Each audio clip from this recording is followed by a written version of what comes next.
បាទជំរាបសួរបាទថ្ងៃនេះគឺជាថ្ងៃអង្គារហើយក៏ត្រូវយើងថ្ងៃទី8ខែ4 2025ដែរហើយ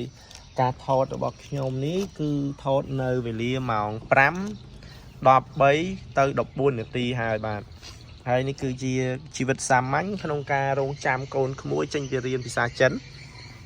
ជីវិតសាមញ្ញនេះមានតែប៉ុណ្ណឹងពេលល្ងាច